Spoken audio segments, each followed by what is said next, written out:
Welcome to another episode of the Brown and Black podcast. My name is Jack Rico. And I'm Mike Sargent. And every week we take a look at race and pop culture through a brown and black lens.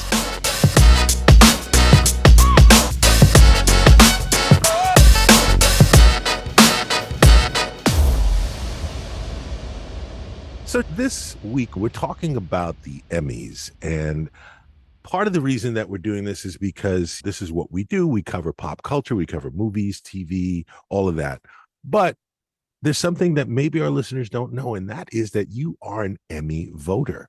I voted once in the Emmys. It was a whole thing, and I still get asked if I want to vote in these obscure categories, but you are an Emmy voter.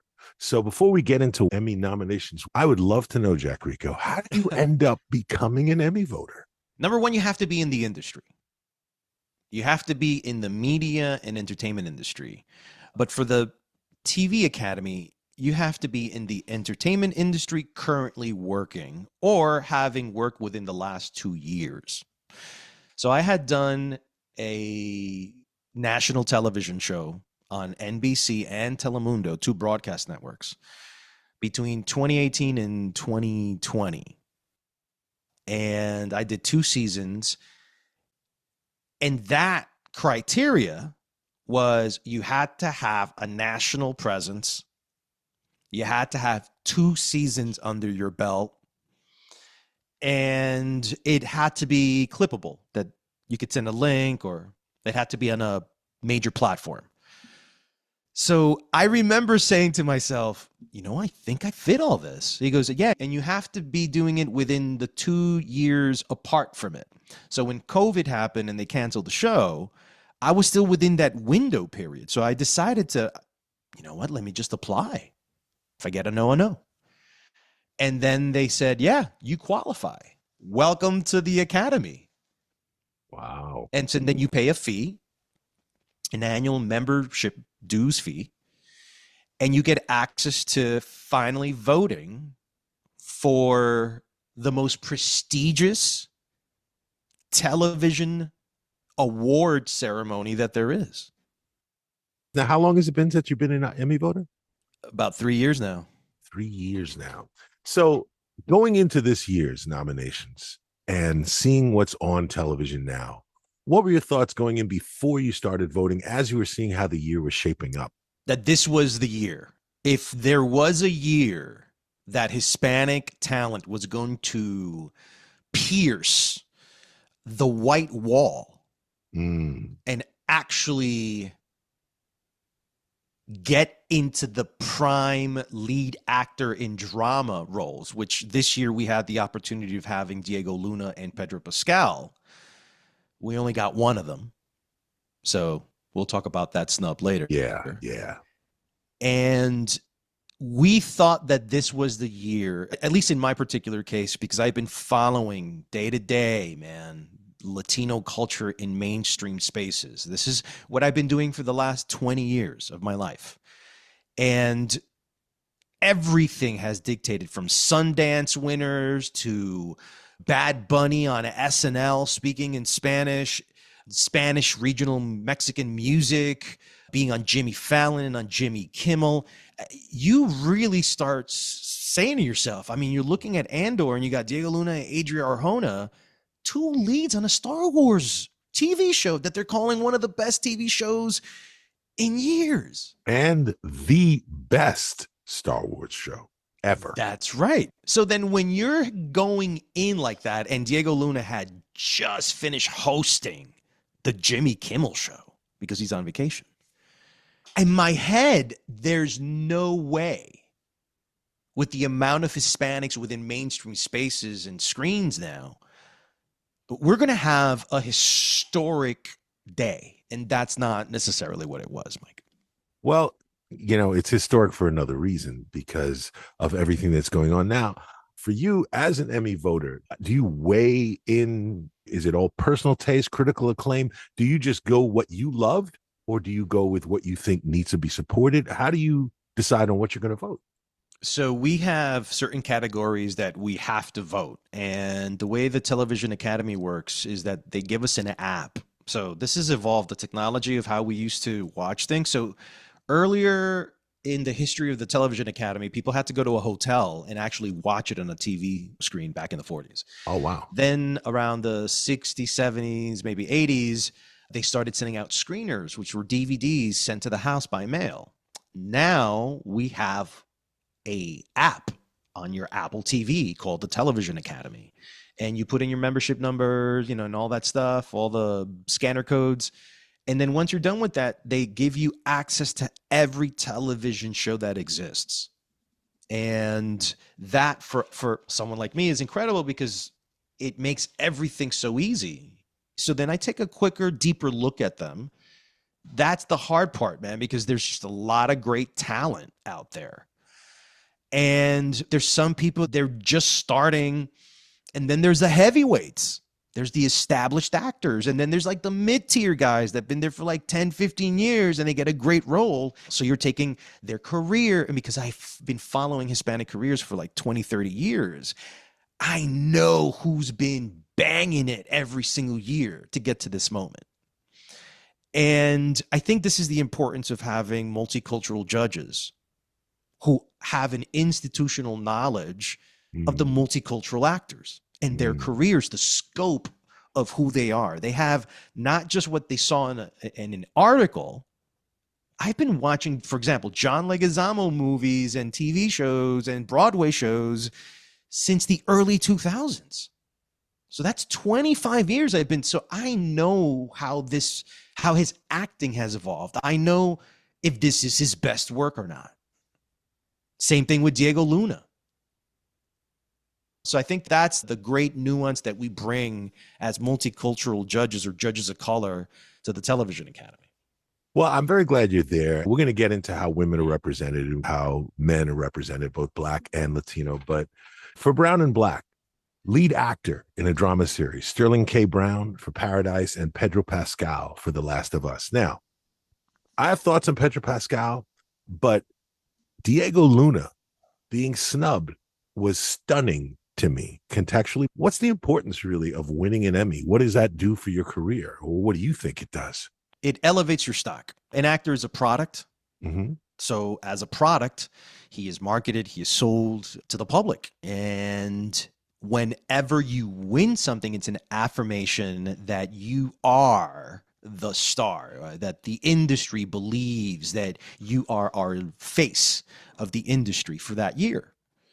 And so that's what that does, dude. And, what institutions traditionally have done is that they have swayed and convinced us of what is cool and what isn't. They are the tastemakers. And these are taste-making platforms for the culture. This is where if I'm working 100 hours a week and I don't have time, these award shows will let me know, oh, these are good movies, these are good actors, because they are the professionals. They are the experts. And so they're letting me know I'm not an expert. I'm just a fan. I get to watch a movie once in a while, but these guys are letting me know what to watch and who to watch. That's why these awards matter for these actors, because it's about visibility. It's about relevancy. It gets them to talk. And it's the most prestigious one, voted by your own peers, not by the fans. It means something because you have to work with these people every day. But now I have to ask a follow-up question, though. Okay, so if that is true in the positive, if you get snubbed, what's the converse of that? Yeah, man. So I think what we're looking at here, he was submitted and didn't make the nomination. So there's a lot of school of thoughts, theories, right? Number one, well, the Academy is a popularity contest. Well, if it's a popularity contest and you're marketing the hell out of Diego Luna and he's the Star Wars franchise and he's the face and he was the face of the movie Rogue One that everyone loves. Dude, everyone loves Diego Luna right now. But do they? Now, Pedro Pascal has a much bigger popularity than Diego. And we know that racially, there are more people not of color that are voting. If you're watching Last of Us and Pedro Pascal and you know that the dude died like in episode 2, And then he came out through flashbacks. You're going to choose that guy over the Diego Luna Star Wars guy that was in every episode of what everyone is talking about is the best television show of the year and of the franchise? That is incredible. And you don't nominate him? This is something that I feel journalists, culture pundits need to dissect, and they need to talk about it. Yeah, Jack, I was going to say to you, make it make sense to me. Because it is contradicting to everything that we are used to. This kind of just throws everybody for a loop because it almost feels like, what, I guess you don't like them.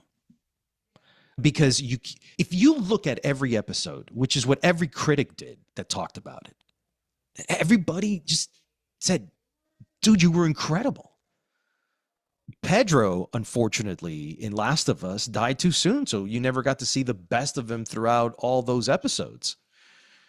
What really hits me about this in terms of the show and his performance is that I can't think, and you've seen more than me, but I can't think of a TV series that has come on in the last 12 months that is more relevant and has more to say than that show.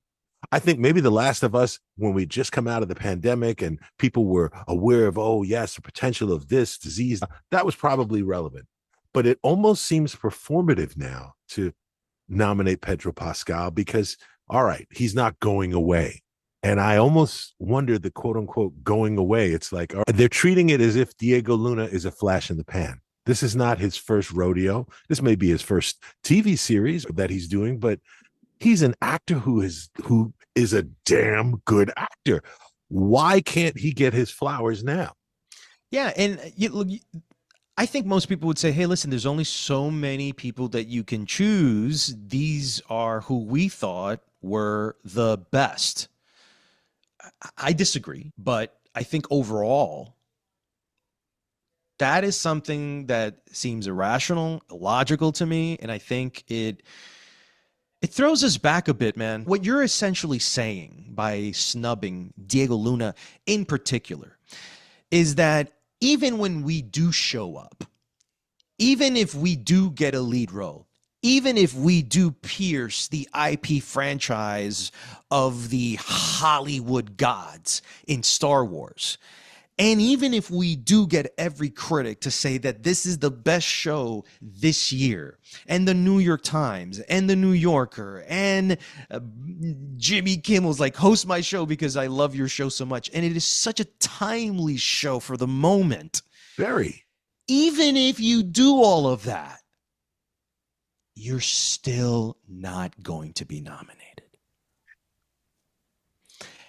And that's the part that I have a tough time dealing with because it doesn't make any sense.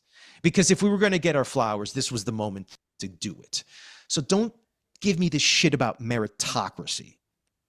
And with award shows, I don't necessarily think I think meritocracy is a good goal, but I don't necessarily think that every year that we've seen these snubs so outrageous, you have to question it for every single platform and award show.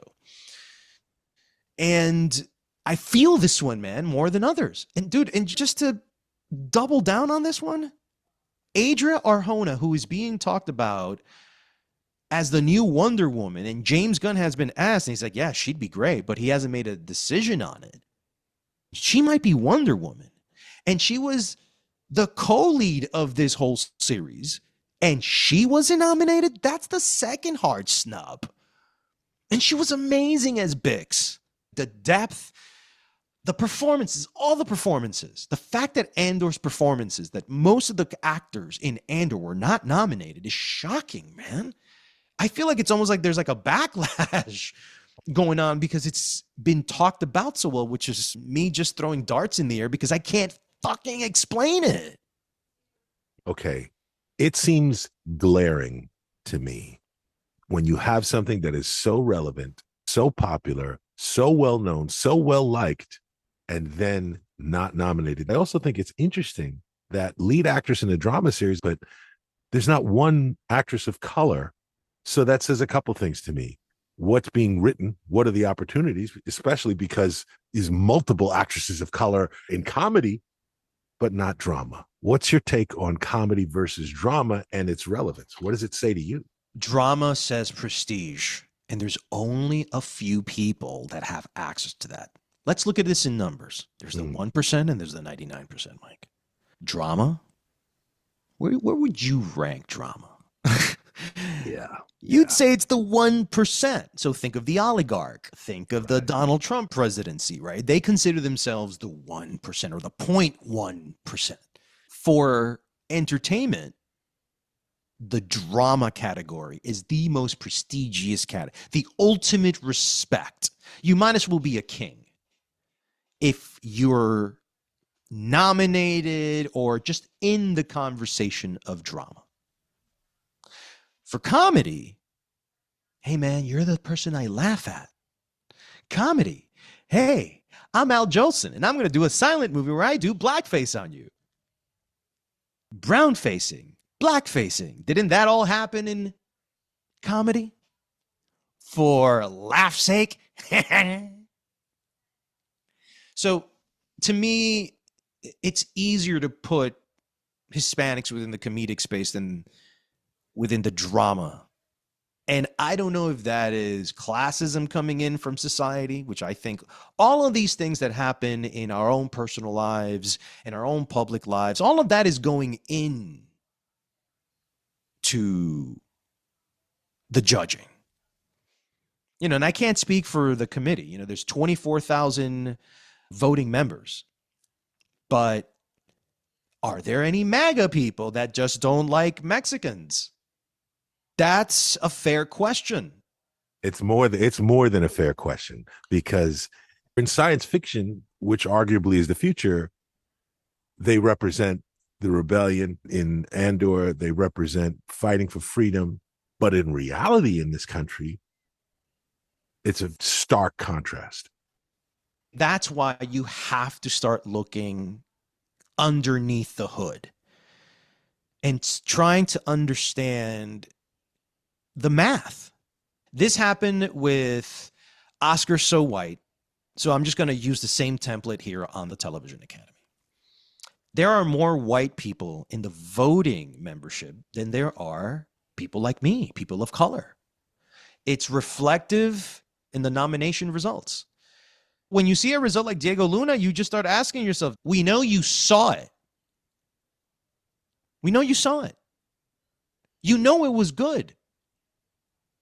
So what made you say no? The fact that you didn't want to see two Latinos on the drama lead actor list? Was it that? I'm reminded of Highlander. There can be only one.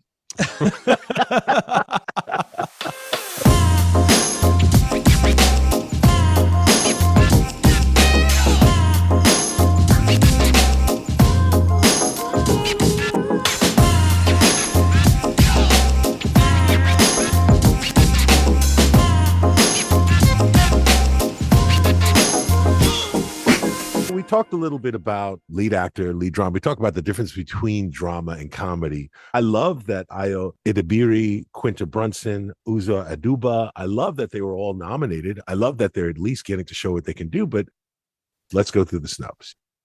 I think there's a lot of people in mainstream that doesn't have this access that I have to see the submissions list and read all of the Latino names that are submitted.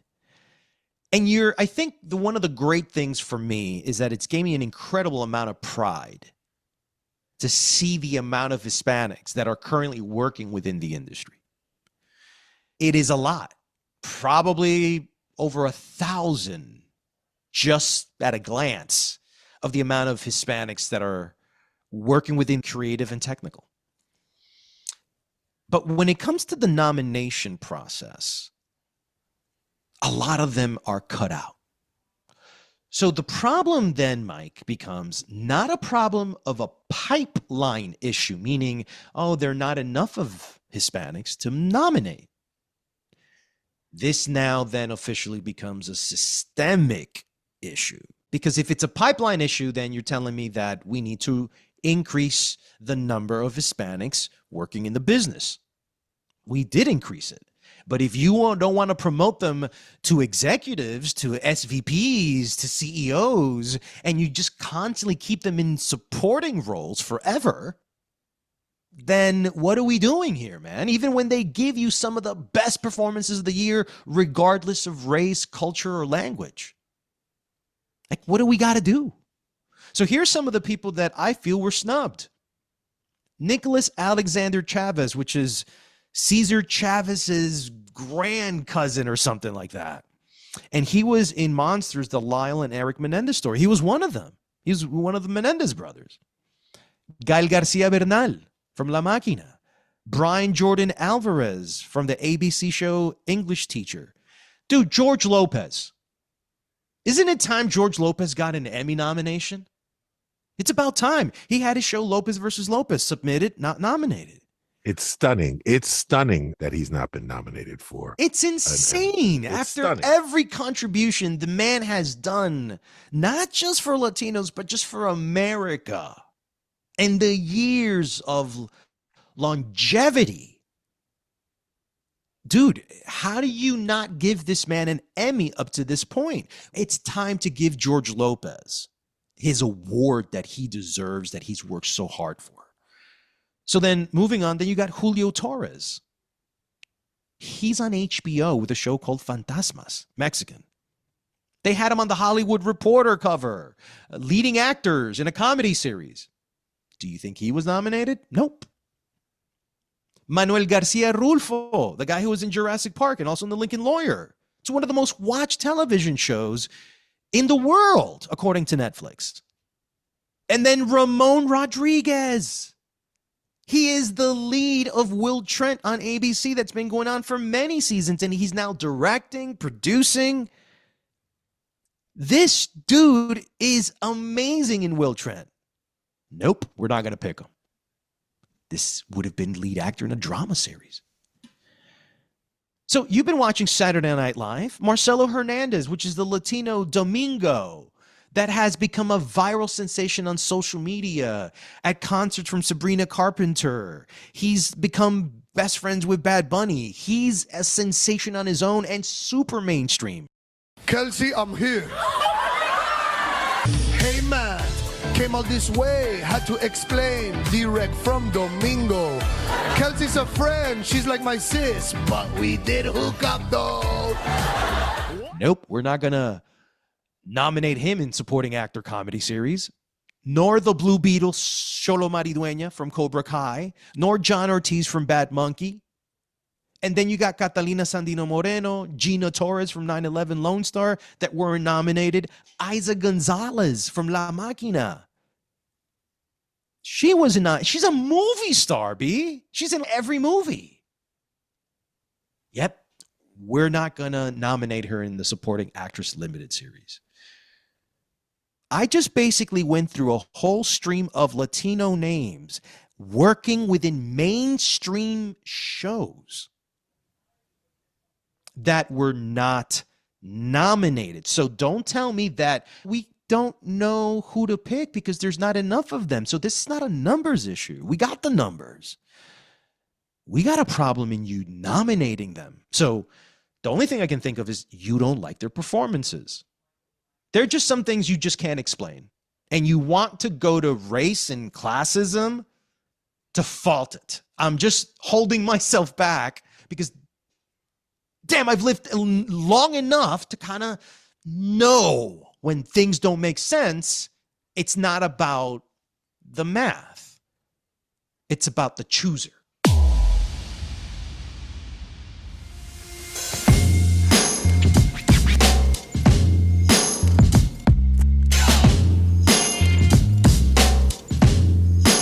So, Mike, one of the things that I think what we do as Latino journalists that are covering the Emmys, the Oscars, or any award show is that we really do frame success in the acting categories. But I think it's time that we not limit ourselves to just the acting categories, because I think we really need to look at the creative field overall and see how many other people of color, Hispanics in my particular case, looking for them, what other creative fields were they nominated for? Because we don't really talk about those other creative categories or uplift the writers, the music composers.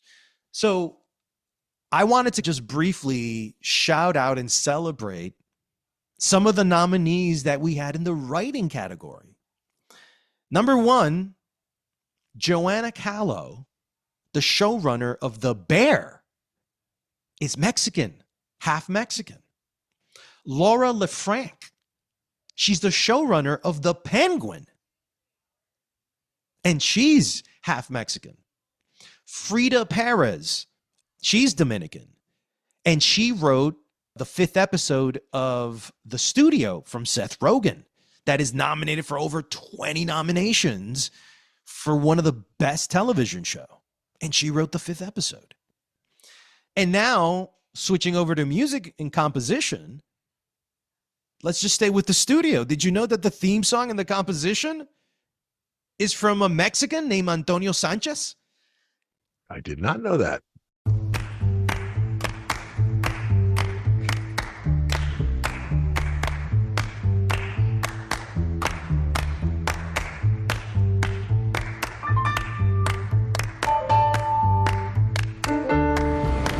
The White Lotus and that amazing theme song and composition, Chileno.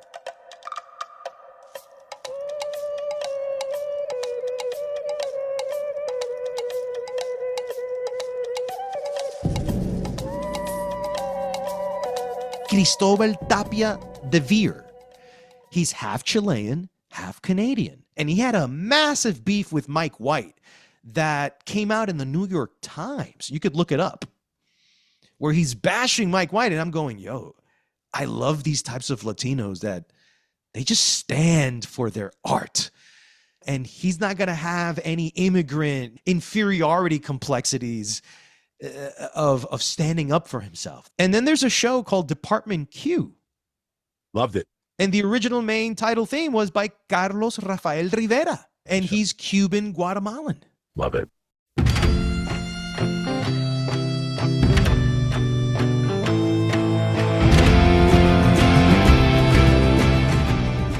And then finally, in cinematography and the technical aspects of it, Emmanuel Lubezki, you know this guy because he's one of the best cinematographers in film. And he did Disclaimer on Apple TV, and he was nominated.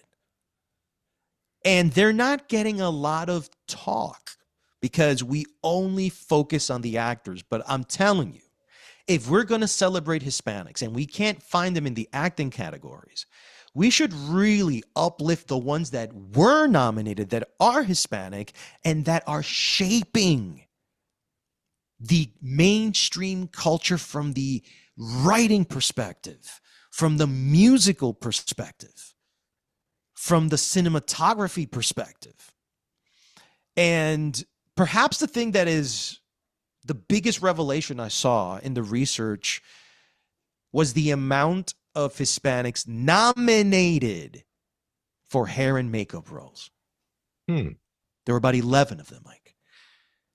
11 nominations for shows like Monsters, The Menendez Story, The Voice, The Penguin, A Nonsense Christmas with Sabrina Carpenter. These are all mainstream, and pretty much if you're looking for a hairstylist, the Academy is telling you that the best ones are Hispanic.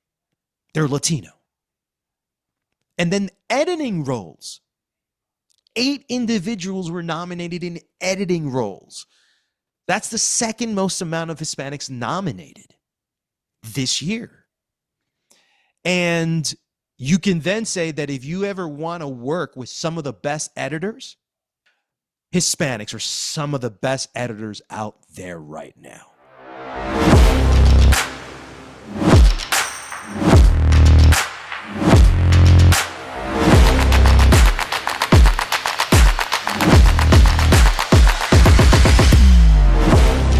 I've already given you my Hispanic overview, but the contrast is very stark with the Black roles in acting.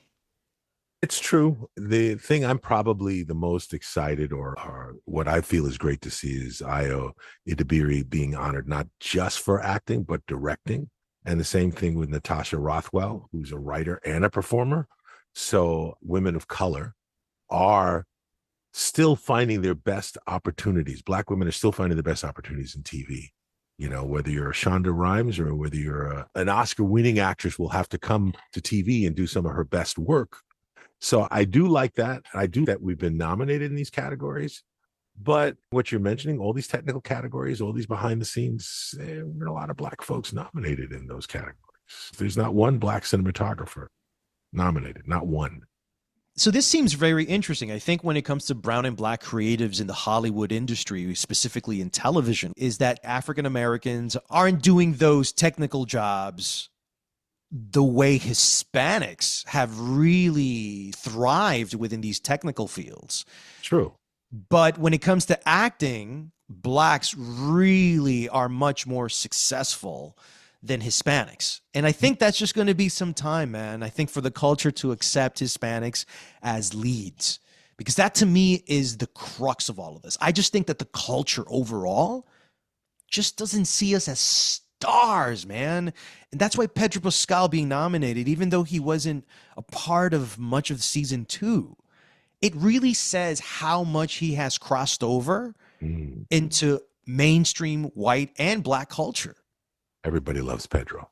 We're talking about representation. I guess my biggest concern is that historically Black actresses have dominated in comedy, whether it's Issa Rae or Quinta Brunson. So yeah, Ayo, yeah, those folks, 3 in lead actors for comedy, Ayo Idibiri, Quinta Brunson, and Uzo Aduba, all in the same category, which I think says a lot about the industry. But that's historic. It is historic, but I also wonder if it reflects the roles that are being written. Is it something deeper? It is historic, but again, it's comedy. It's not drama. We talked about the difference and the acknowledgement and what it does for your career. I love the fact that you can act in it, write it, do all of that. I love it. But I wonder, will we be able to get into that mainstream? Like you said, will we be accepted? I don't know if there is, with maybe the exception of Colman, Domingo, and maybe Sterling K. Brown, who have really crossed over to the point where white folks are, oh, I love him too.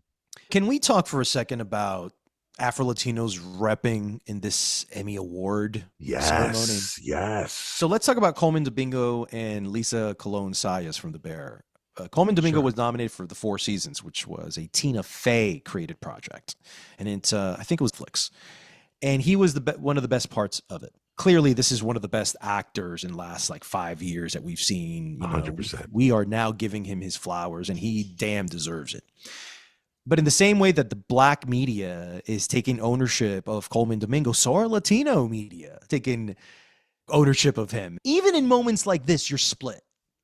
You can't be just you. Because what happens if this whole Black love is coming to you? You're like, I love Black love. I love Black love. It feels so damn good. Colman, you're Latino as well. Oh my God, the Latino love feels great too. Oh my God. So I guess their superpower is to be able to enjoy double the amount of love from these two cultures at the same time. And they can do it. And we're seeing it here because there are more Afro-Latinos nominated this year than there are Latinos. Pedro Pascal is the only one that got nominated in the acting categories. Javier Bardem is not Latino. He is Hispanic. He's purely from Spain and was not born in Latin America. He's European. But he speaks Spanish and is considered Hispanic within the United States. So if you want to talk about Hispanics, yep, he was nominated. But as a Latino, he wasn't. And this nuance matters because if you're an Afro-Latino, then you're the one right now repping the Latino culture. This is true. Everything I read about Lisa Colón is first Latina, first Latina, first Latina. That's what I read everywhere. But she's not. She's an Afro-Latina. But it's not written up that way. Exactly. And so I think it is up to people like you who understand the inside of how the media, journalism works, to then see when things are framed incorrectly and then have a culture media analysis platform like this where we can go ahead and say, no, that wasn't done right. And we should be better than that. But no one wants to center Afro-Latino as a primary racial and cultural category. So I'd be curious to talking to Lisa and Colman about that middle ground, that gray area of identity and culture in these award ceremonies where Black media outlets are dying to have more Black people that they can praise and makes us, makes them look better. For Latinos, the same thing. Yeah. We're looking for our heroes. That way we can say, look, you see, we're here too.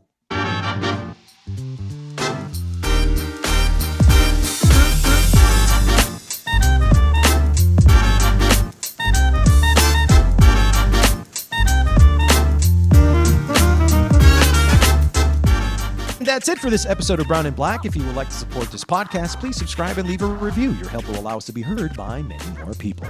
You can follow our comments and opinions on @BrownBlack Podcast on Instagram, YouTube, and now on Substack. We'll see you on the next episode of Brown and Black. Yeah.